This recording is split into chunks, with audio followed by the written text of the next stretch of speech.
வணக்கம். இது second floor Tamil. நடிகர் அபிநய் அவர்கள் துள்ளுவதோ இளமை திரைப்படத்தின் மூலமாக தமிழ் சினிமாவுக்கு வந்து அறிமுகமானவர். இதை தொடர்ந்து ஜெயம் ரவி அவர்களோட தாஸ் திரைப்படத்தில் வந்து நடிச்சிருந்தார். 3 ரோசஸ் ஆட் உட்பட நம்ம 90s டைமில் வந்து பார்த்து வளர்ந்த நிறைய தரமான விளம்பர படங்களில் வந்து நடித்து வந்தவர். துப்பாக்கி திரைப்படத்தில் ஆக்டர் வித்யுத் ஜமாலுக்கு தமிழ் டப்பிங் வந்து பேசினவர். இப்படி நிறைய பன்முகம் திரைக்கொண்ட ஒரு நடிகராக வந்து இருந்தவர் தான் அபிநய் அவர்கள். சமீப ஒரு 5-6 வருடங்களாக அவரோட உடல்நிலை மிகவும் மோசமாக வந்து இருந்தது. நிறைய பேர் வந்து அவருக்கு வந்து அரவணைப்பு வந்து இல்லாமல் தனிமையில் வந்து ட்ரீட்மெண்ட்டுக்கு செலவில்லாமல் வாடிட்டு வந்தார். ஸோ அப்படி இருந்தவருக்கு நடிகர் பாலா, அவரோட கோ ஆர்டிஸ்டாக இருந்த நடிகர் தனுஷ் சொல்லிட்டவங்க நிறைய பேர் ஹெல்ப் பண்ண அந்த தகவல்கள் எல்லாத்தையும் நம்ம வந்து பார்த்துருப்போம். அப்படி ஹேண்ட்ஸமாக இருந்த ஒரு மனிதர் அவரோட அந்த ஷேப்பே போய் உருகுலைந்த ஒரு நிலையில தான் வந்து இறுதி டைமில் வந்து இருந்தார். இப்போது நடிகர் அபிநய் அவர்கள் உயிரிழந்திருக்காரு அப்படின்றதான் ஒரு சோகமான ஒரு விஷயமா வந்து இருந்திருக்கு. நேற்று ராத்திரியே வந்து அவரோட உயிர் வந்து பிரிஞ்சிருச்சு.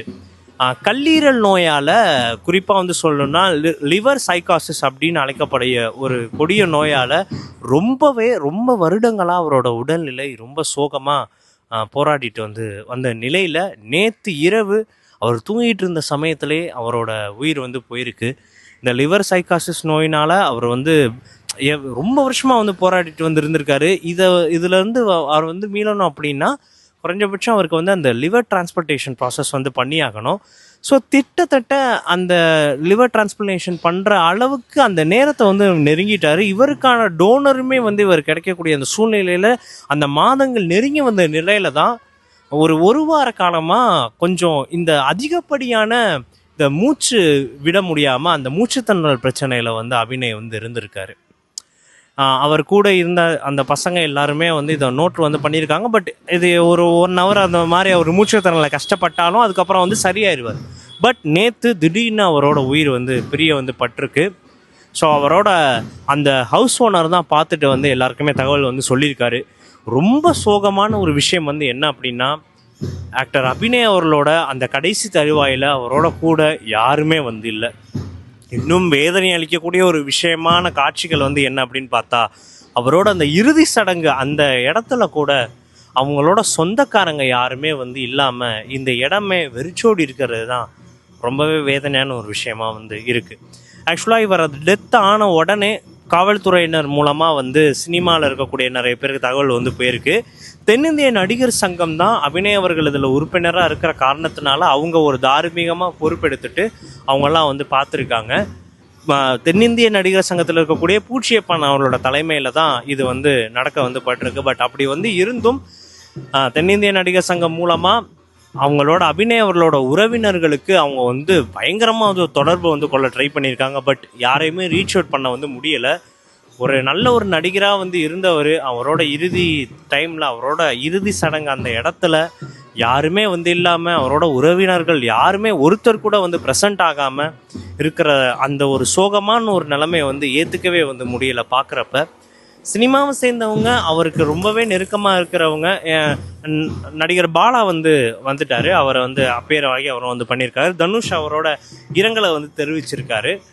அவர் இப்போ வந்து ஷூட்டிங்கில் இருந்தனால அவரால் இந்த இடத்துக்கு வந்து வர வந்து முடியலை. பட் இருந்தாலும் அவருக்கு நெருக்கமாக இருக்கக்கூடிய நிறைய ஆங்கர்ஸ், தென்னிந்திய நடிகர் சங்கத்தில் இருக்கிறவங்க, டப்பிங் ஆர்டிஸ்ட் நிறைய பேர் இந்த இடத்துல வந்து ப்ரெசென்ட் பண்ணி வந்து அவங்க தான் இதை பொறுப்பில் எடுத்து இந்த அவரோட அந்த இறுதி நிமிடங்களை இறுதி சடங்கள்லாம் வந்து பண்ணிட்டு வந்து இருக்காங்க.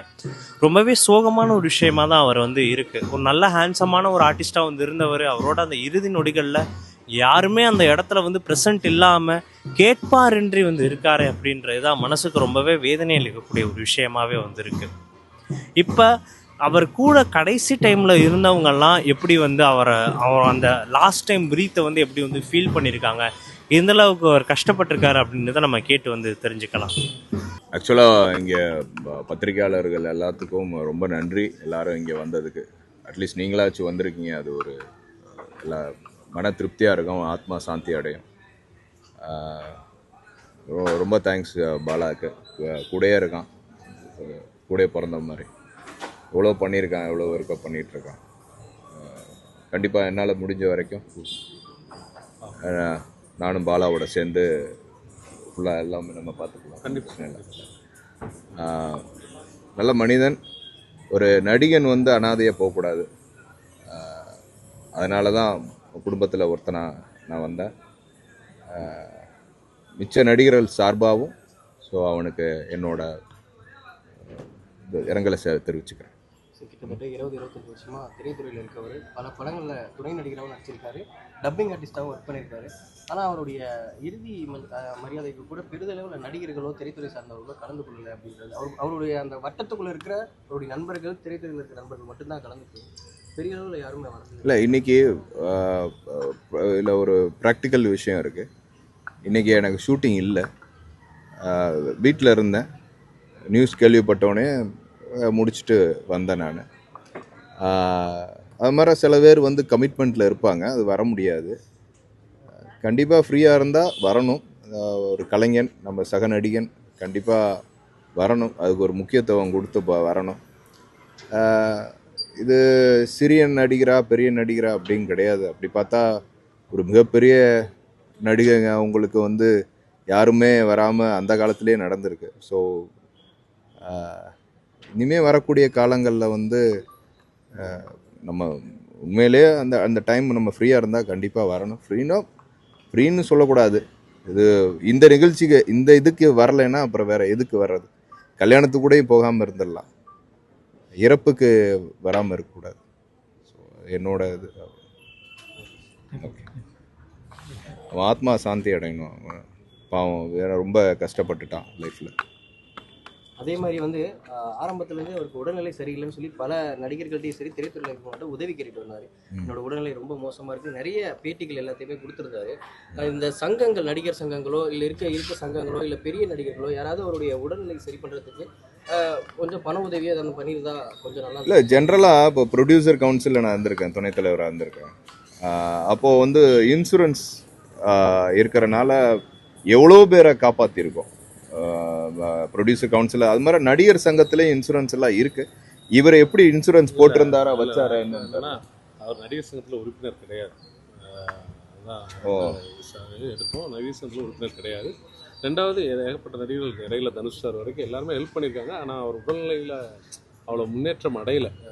அரசு உங்களுக்கே தெரியும், ஏன்னா இந்த வேற லிவர் டிரான்ஸ்பிளேஷன், கிட்னி டிரான்ஸ்பிளேஷனுங்கிறது கொஞ்சம் கம்மியாகும். லிவர் டிரான்ஸ்பிளேஷனுங்கிற போது அதோட இதே தெரியும் உங்களுக்கு, சாதாரண விஷயம் கிடையாது, லட்சக்கணக்கில் ஆகும். ஸோ கடவுள் பார்க்கணும். தொடர்ந்து நடிகர்கள் வந்து பெரிதளவில், அதாவது ஒரு 50 வயதுக்கு உள்ளாகிய இறப்பது அப்படின்றது இப்போ சாதாரணமாகிடுச்சு. தொடர்ந்து நிறையா வந்து 50 வயசுக்குள்ளே இருக்கவங்க வந்து இறந்துட்டு வராங்க. ஸோ ஒரு கலைஞராக, ஒரு நடிகராக உடல்நலத்தை எப்படி பார்த்துக்கணும் அப்படின்றது நீங்கள்? எல்லாத்தையும் மீறி கடவுள்னு ஒருத்தர் இருக்கார். அது எதையுமே நம்ம தீர்மானிக்க முடியாது. இருந்தாலும் குடிக்கிறது வந்து மிச்சவங்களோட கொஞ்சம் நடிகர்களுக்கு வந்து இயல்பாக ஆப்பர்ச்சுனிட்டிஸ் கொஞ்சம் ஜாஸ்தி. இப்போ அவங்களோட பழக்க வழக்கங்கள், ஃப்ரெண்ட்ஸ் போகிற இடம், நடிப்பு, அந்த ஷூட்டிங்கோட ஸ்ட்ரெஸ்ஸு, இதிலெல்லாம் குடிக்கும்போது பழக்கம் ஜாஸ்தியாக இருக்கும்.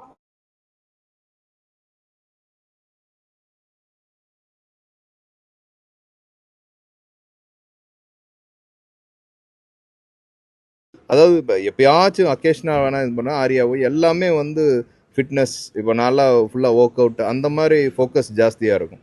சிகரெட் கூட யாரும் அவ்வளோ அடிக்க மாட்டோம், ட்ரிங்க்ஸும் அடிக்க மாட்டோம். ஸோ அதை நம்ம கொஞ்சம் கண்ட்ரோல் பண்ணிட்டு பண்ணாங்கன்னா, இப்போ ரோபோ இழப்புலாம் ரொம்ப பெரிய இழப்பு. அது ஒரு தடவை வந்து இண்டிகேஷன் கொடுத்து அவர் ரெக்கவர் ஆனார்.